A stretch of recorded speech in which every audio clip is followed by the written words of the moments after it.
28 years later, The Bone Temple is dropped in theaters, and this film is great. And now look, if you didn't like the first 28 years later film, you probably will not like this one, where it just continues to take big swings with its world and ideas, doubling down and really just further exploring a lot of things introduced in that first film, where the first film did a lot of legwork to get you immersed into this world and really get you up to speed with its rules and ideas and concepts. Now, this film's a lot more focused because you got a lot of that legwork in the introductions to that first film. This one, being a direct follow-up, is a lot more focused and can really just further expand on the things introduced in the first film, its characters, its rules, its ideas, all that stuff. And this film is really just split up between two different things. Number one, Spike and the Jimmy Gang, and then you have Dr. Kelson. And Ralph Fiennes gives a terrific performance in the film, and just the way that the story is structured between the Jimmy Gang and Dr. Kelson, it creates an interesting dichotomy in this world with the way you see these two completely different sides of this world and how they treat this world and how they live and how they choose to treat their environment. And like you have Dr. Kelson and how he treats the infected, how he just treats them as another patient in need of being taken care of, and like he builds the relationship with Samson, which is one of the infected, Yinzun Samson, and their relationship is so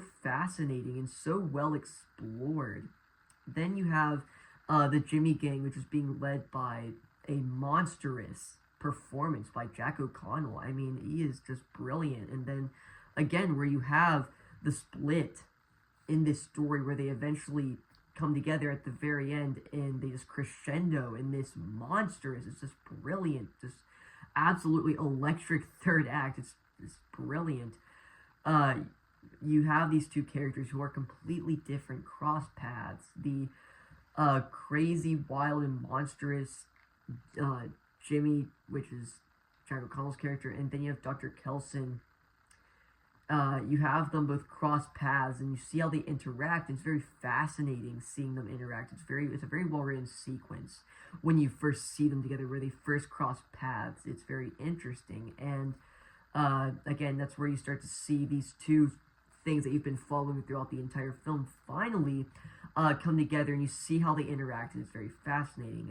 This film does a great job of taking the things introduced in that first film and just further building on them here. Like I said, an explosive third act, the electric explosive third act. The third act goes to some crazy places, and it is amazing. It really goes for it. The people I saw, the people that were in the same theater as me, it was so funny because I loved it, okay? I thought it was amazing. I love that it really went for it. Again, the thing I loved in the first film is that it took those big swings, and same thing kind of happened when I watched it the first time. The other people in my theater, or some other people in my theater, really didn't like it. A lot of people did not like the big swings that the first film took, and now this film is much more different than the first one. Again, the second one is a lot more focused. The editing and just the overall filmmaking is, in the style, is just very different between Boyle and DaCosta's just direction. But it's one thing that they do, or one thing that does make them similar, is that they both take big swings. And the third act here goes to some crazy places, takes a huge swing. And at first I was like, it didn't really work for me, but then it just sort of grew on me. And I was just, you really have to get on this movie's wavelength, okay, to enjoy it. Even like, I feel like that's true with any of the films in this series. You really have to get on the wavelength of these films to get with the style, to get with the energy, to get with this world. And I love being in this, just watching this world, because they're so good at world building and just building out the world, building out the characters and their relationships, their dynamics, and how, and seeing them all interact.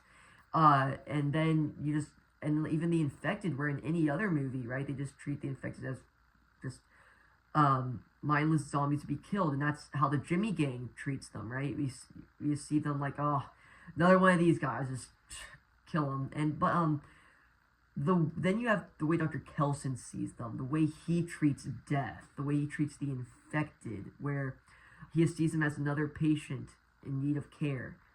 And it's very fascinating to, again, to see the dichotomy, the way the story is structured. Nia DaCosta, she does a brilliant job with just the direction of this film. And spoiler alert, Cillian Murphy is in the film. It annoyed me so much that I had that spoiled for me, because he showed up at the at the premiere of the film, and I was like, I thought this was supposed to be a surprise.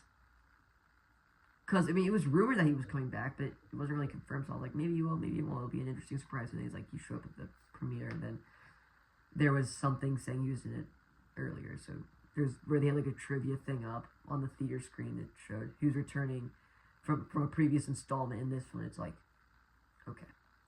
But yeah, no, he is like in like the very end of the film, and for what it sets up, if we do end up getting the third film, he will be in it, because that's just what they set up. And it's pretty nice seeing him at the end. And yeah, so just pretty great. Yeah, it's pretty great if you can get on this film's wavelength. But if you cannot, well then, yeah. So, up, I thought everything was done really well. I gave this 4 out of 5 on Letterboxd. And yeah, so if you guys enjoyed today's video or any of my other content, please subscribe, and I'll see you next one. Goodbye.